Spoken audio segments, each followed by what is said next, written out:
"Except toys," added Bessie. "There are no toys in all the world but yours." "And I make them for the poor children who have nothing else to amuse them," continued Claus. "Do poor children love to play with toys more than rich ones?" asked Bessie.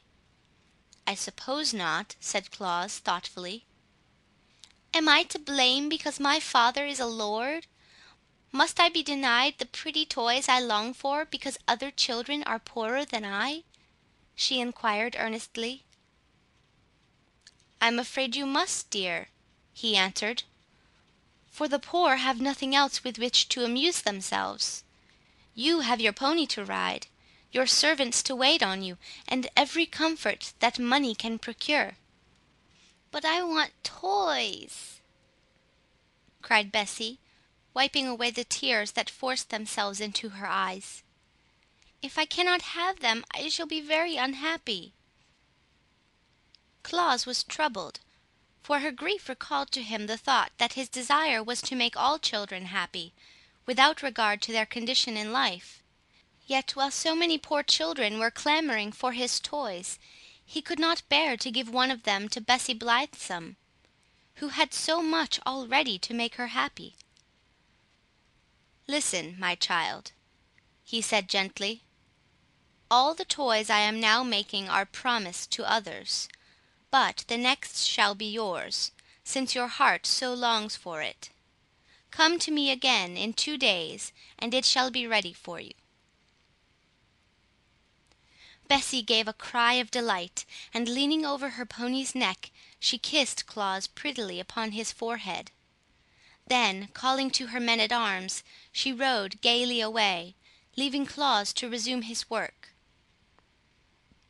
"If I am to supply the rich children as well as the poor ones," he thought, "I shall not have a spare moment in the whole year.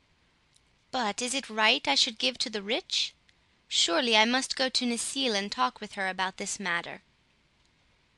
So, when he had finished the toy deer, which was very like a deer he had known in the forest glades, he walked into Burzee and made his way to the bower of the beautiful nymph Necile, who had been his foster mother. She greeted him tenderly and lovingly, listening with interest to his story of the visit of Bessie Blithesome.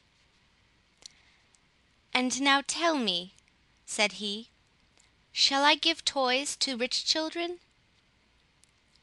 "We of the forest know nothing of riches," she replied.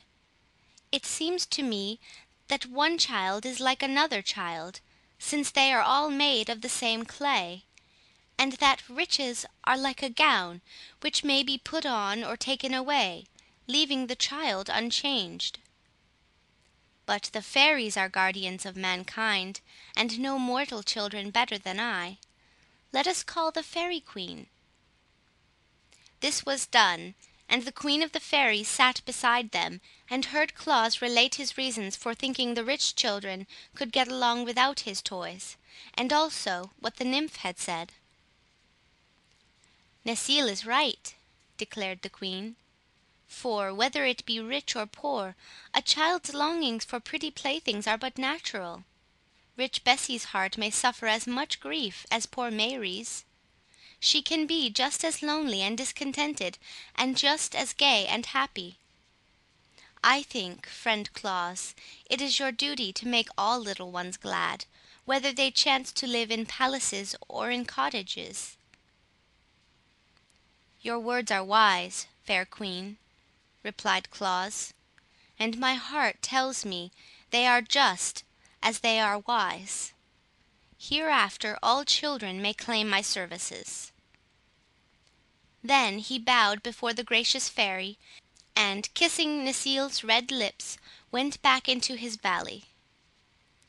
At the brook he stopped to drink, and afterward he sat on the bank and took a piece of moist clay in his hands, while he thought what sort of toy he should make for Bessie Blithesome.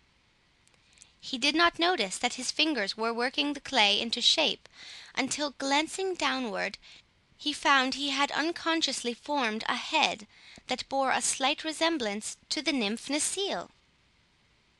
At once he became interested. Gathering more of the clay from the bank, he carried it to his house. Then, with the aid of his knife and a bit of wood, he succeeded in working the clay into the image of a toy nymph.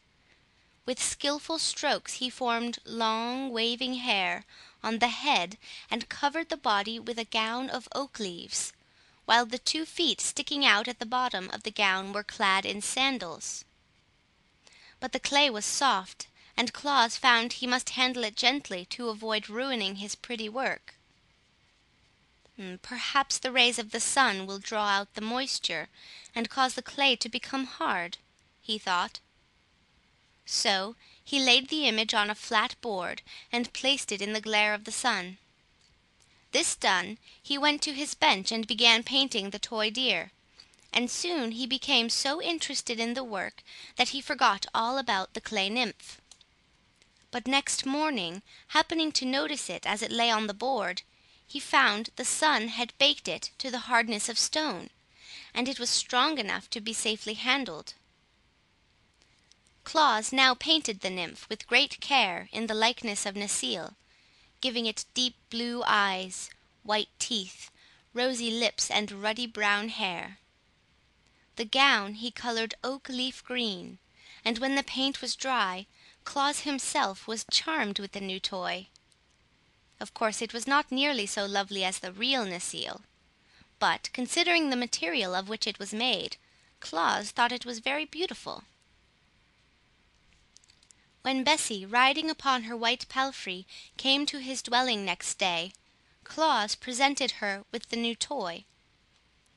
The little girl's eyes were brighter than ever as she examined the pretty image, and she loved it at once and held it close to her breast, as a mother does to her child.